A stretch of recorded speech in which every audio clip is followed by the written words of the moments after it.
Welcome, ladies and gentlemen. I'm here recording in my wife's recording studio that I built her during COVID. And I'll probably be delivering a lot of my live feeds from here as well.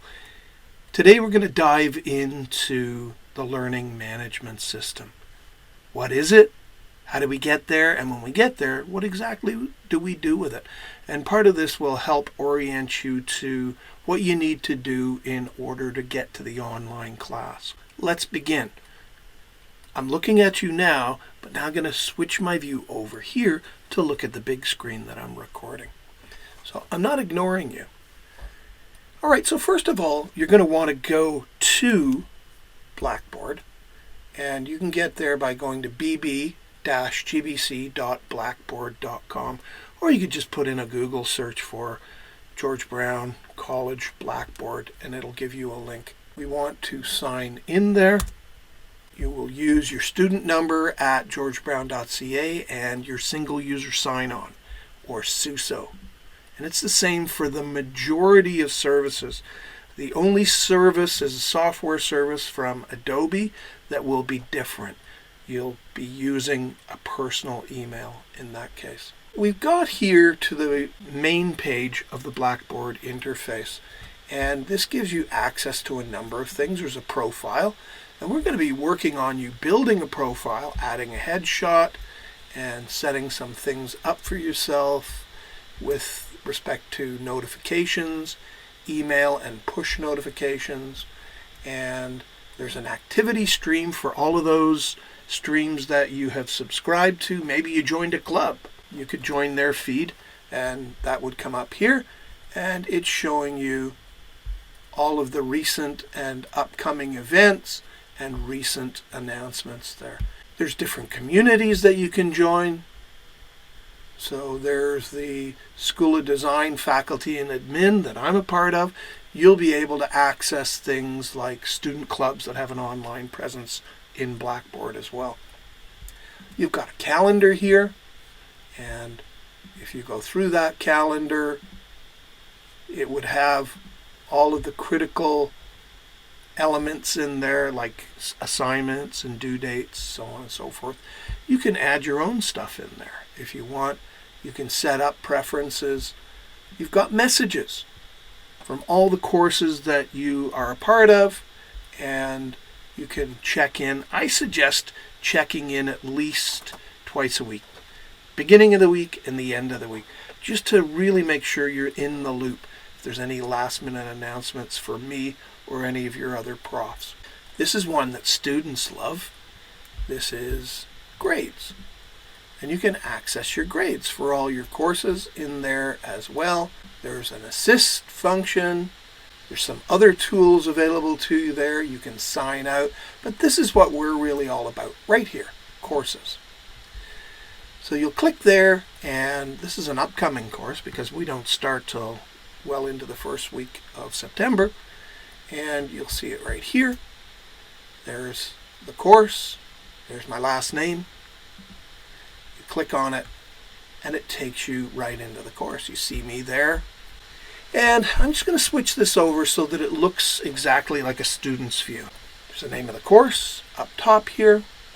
Instructor info, you can see all that. It's got my website, and it's got my email. And now I've broken each area down, and they're separated by these double lines.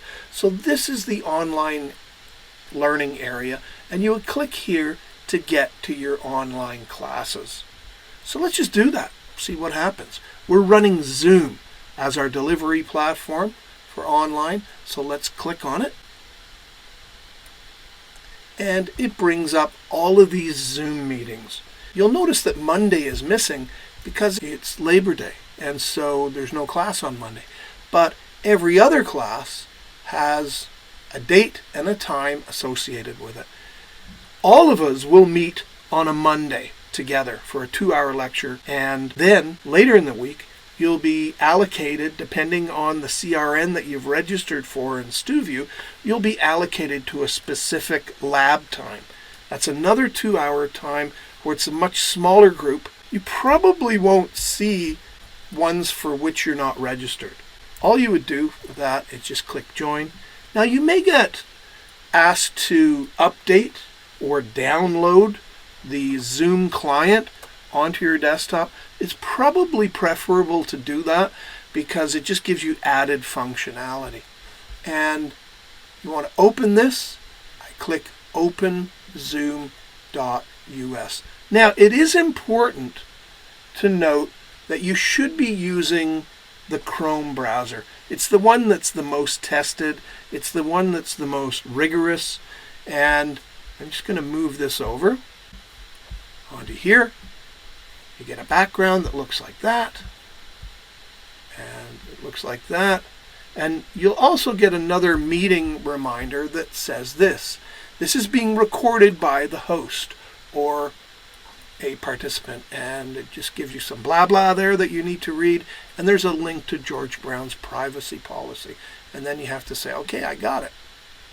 And then notice it's recording my video, and you would want to join with computer audio. You might want to test your speaker and your microphone.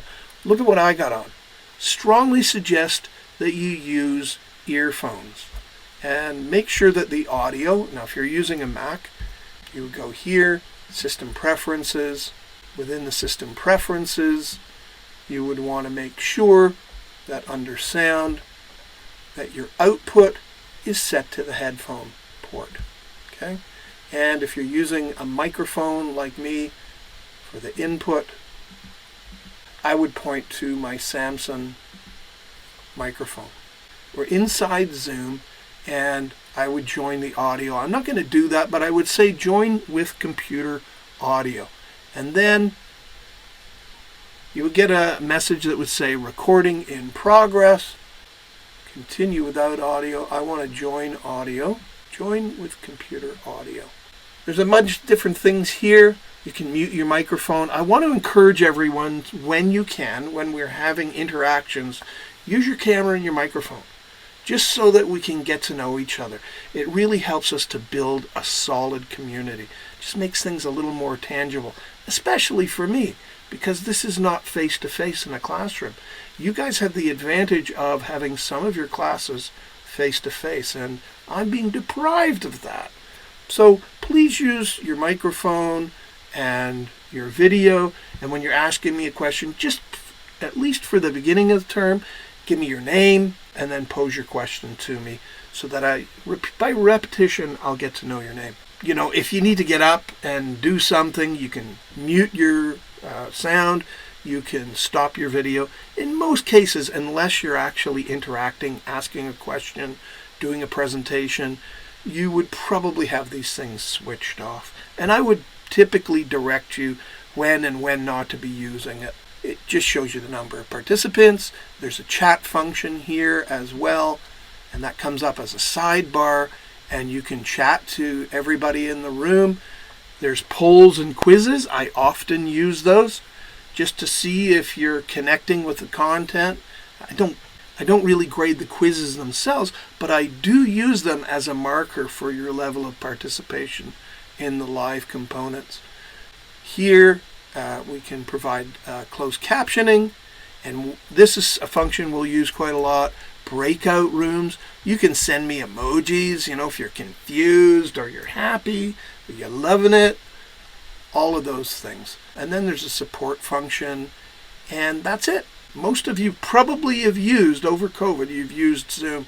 So I think the learning curve's not going to be that steep. So I'm just going to end that meeting. So that's the Zoom function. Now, that's how you get into your online class. I'm going to take a look at some other functions a little bit later in other videos. So I'll see you there.